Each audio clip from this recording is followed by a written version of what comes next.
Today we're working with a really quick recipe. This is something that doesn't stay on the shelf but would go in the refrigerator. Using fresh fruit in season, typically I make my own homemade fruit juice. Here we have some fresh cherries as they were on a great sale. And I borrowed a cherry pitter that pits multiple cherries at one time. So I'm going to show you how this little device works. Selecting the cherries, getting rid of the stems, and putting them, into little categories. This one's good to go. This one probably needs to go in the compost, things like that. Place the cherries into this multi-cherry pitter. Usually I put the stem side facing up so that they nestle neatly into the spaces left for them.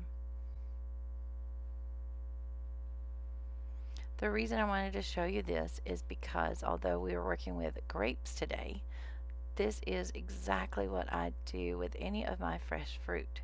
So the cherries come out pitted and ready for use in a recipe, but the pits that are at the bottom still have bits of fruit and juice left on them, and that, if it's not wasted, can be used in a dish like we're making today.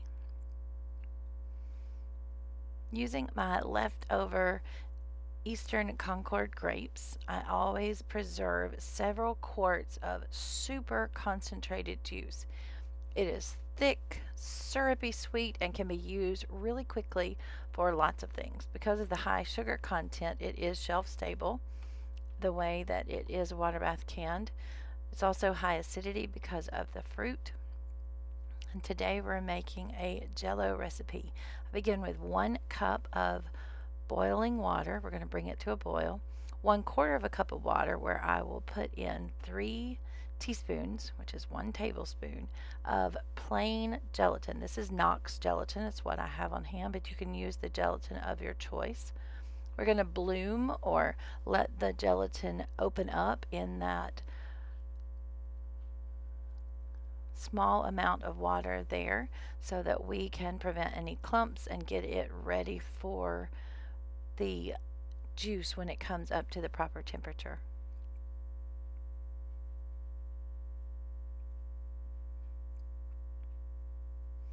This is my Eastern Concord grape concentrate. It is super thick. It's almost a jelly. It's just shy of being a jelly, but I keep it this way so I can use it in teas or dishes or recipes, or today, because we have a really bad snowstorm coming, I'm going to make several snacks, jellos, to go in the refrigerator.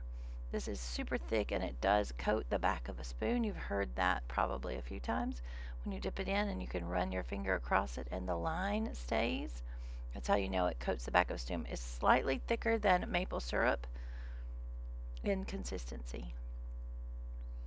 I just stir it into the water that's coming up to temperature so my spoon and my area is not all sticky. Once my water is nice and hot, I do have a small dish of vinegar ready to go.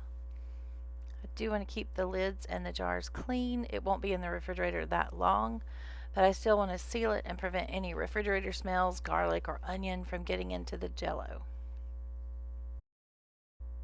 I'm going to take 3/4 of a cup of this syrup concentrate, Eastern Concord grape syrup concentrate. Super thick, super rich. It has grapes and sugar in it. That's all. The grapes are grown at our home. I pick them and process them into this syrup that's really useful in lots of different ways. I'm the only one that eats Jello in our house, so this is something that I can grab when I'm between lunch and dinner and trying to get a million things done. It's cool and refreshing and delicious. I'm going to bring the syrup and the hot water, the boiling water, up to temperature.